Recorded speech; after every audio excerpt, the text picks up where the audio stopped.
warahmatullahi wabarakatuh. Perkenalkan, nama saya Muhammad Fahri Abdillah Nurfari dari Pendidikan Geografi Universitas Jember.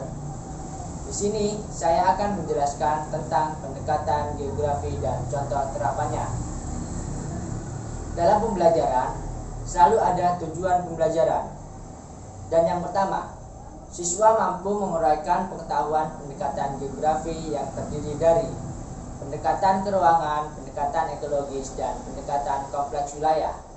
Dan yang kedua, siswa mampu menganalisis dan memberikan contoh penerapan pengetahuan dasar geografi dalam kehidupan sehari-hari. Di sini saya akan menjelaskan tentang pengertian pendekatan geografi.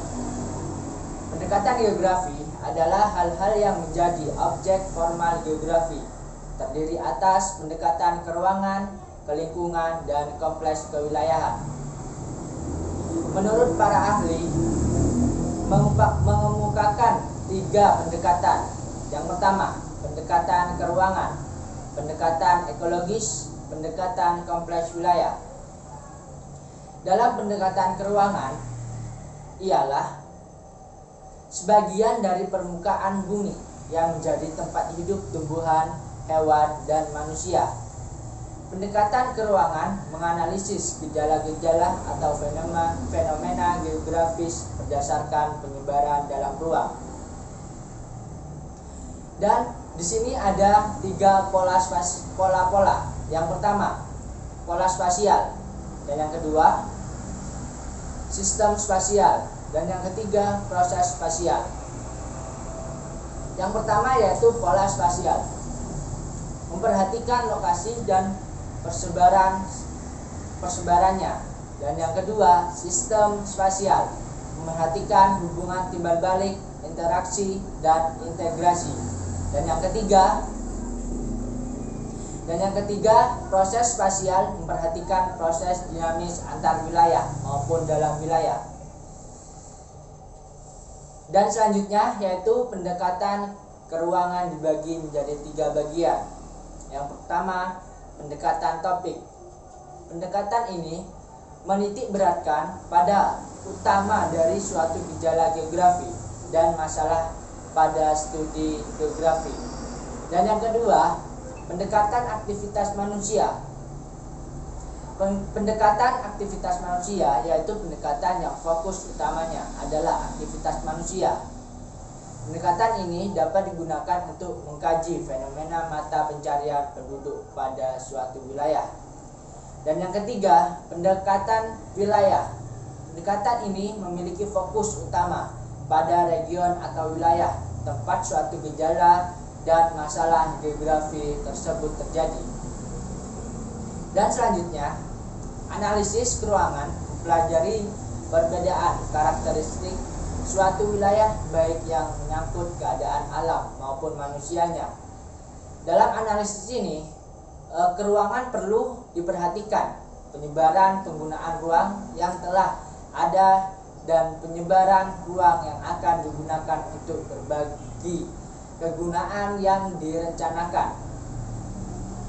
Data dalam analisis keruangan yang dapat dikumpulkan diantaranya data lokasi yang meliputi data titik dan data wilayah. Dengan menggunakan pendekatan keruangan, kita dapat mempelajari perbedaan lokasi dan sifat-sifat penting suatu tempat. Dengan kata lain, dapat diartikan bahwa analisis keruangan yang harus diperhatikan adalah penyebaran penggunaan ruang yang telah ada dan penyebaran ruang yang akan digunakan untuk berbagai kegunaan yang direncanakan. Dan contoh penerapannya yaitu kita menganalisis dalam kebanjiran yang hampir merendam sebagai Jakarta. Penerapan pendekatan keruangan dilakukan dengan melihat struktur, pola, dan proses keruangan di wilayah-wilayah Jakarta. Itu contoh penerapan keruangan. Dan selanjutnya, yang kedua yaitu pendekatan ekologis. Ekologi adalah ilmu yang mempelajari interaksi antar organisme hidup dan lingkungannya. Ekologi manusia adalah studi mengenai interaksi antar manusia dengan lingkungannya atau manusia dengan manusia lainnya. Ekologi manusia sering disebut pula sebagai objek kajian geografi. Pendekatan ekologis ini didasarkan dari pengertian ekologi, yaitu ilmu mempelajari hubungan timbal balik antar makhluk hidup dan lingkungan sebagai habitatnya. Dan yang kedua, dalam kajian geografi, makhluk hidup yang ditekankan adalah manusia yang memiliki daya rasa, karsa, karya, dan cipta. Yang dikaji dalam pendekatan ini ialah keterkaitan antara manusia dengan lingkungan, abiotik, biotik, dan kulturalnya. Dalam pendekatan ini, yang dikaji tentang interaksi antar organisme hidup dengan lingkungannya. Dalam hal ini, mengkaji tentang masyarakat, kelompok organisme, serta lingkungan hidup sebagai suatu kesatuan ekosistem. Studi ini menitik beratkan pada biotik dan abiotik. Semua komponen tersebut antara lain seperti litosfer, hidrosfer, atmosfer, dan organisme hidup selalu berintegrasi dalam organisme hidup lainnya. Contoh penerapan dalam ekologi. Jika manusia merusak hutan, manusia juga akan terkena dampaknya, seperti bencana tanah longsor dan banjir. Jadi, melalui pendekatan ini diharapkan manusia selalu menjaga lingkungannya. Diawali dengan mengidentifikasi sikap dan perlu masyarakat serta budidaya yang ada kaitannya dengan ahli fungsi lahan. Kemudian, menganalisis hubungan antar budidaya dan dampak yang ditimbulkan hingga menyebabkan banjir. Selanjutnya yaitu pendekatan kompleks wilayah. Pendekatan kompleks wilayah menurut Yunus merupakan pendekatan regional yang merupakan integrasi antara pendekatan keruangan dan pendekatan ekologis. Kompleks wilayah merupakan kompleks wilayah yang di dalamnya terdapat hubungan antar komponen tersebut. Dan selanjutnya, di dalam pendekatan ini terdapat dua aktivitas yang perlu dilakukan, yakni analisis kompleks wilayah perwilayahan dan klarifikasi.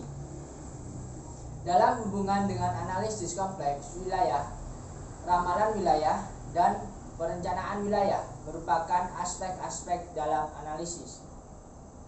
Sedangkan dalam perwilayahan dan klasifikasi, suatu sifat-sifat yang dimiliki oleh semua individu digunakan dalam proses penolongan yang membedakan suatu sama lain dalam beberapa kelas, kemudian meningkat dalam himpunan kelas.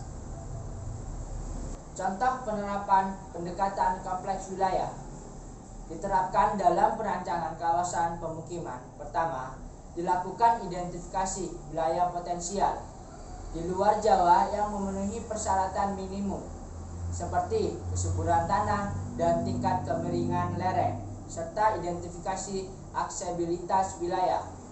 Dari hasil identifikasi tersebut dirumuskan rancangan untuk jangka panjang dan jangka pendek untuk pengembangan kawasan wilayah tersebut. Dalam kesimpulan materi ini, yaitu ketiga pendekatan tersebut memiliki kesinambungan terutama dalam hal tata wilayah. Jika tiga pendekatan tersebut tidak terpenuhi, akan mengakibatkan dampak yang negatif, entah besar ataupun kecil. Sedangkan ketika tiga pendekatan terpenuhi, maka setidaknya dapat meminimalisir dampak negatif. Ya, dari penjelasan saya, terima kasih. Assalamualaikum warahmatullahi wabarakatuh.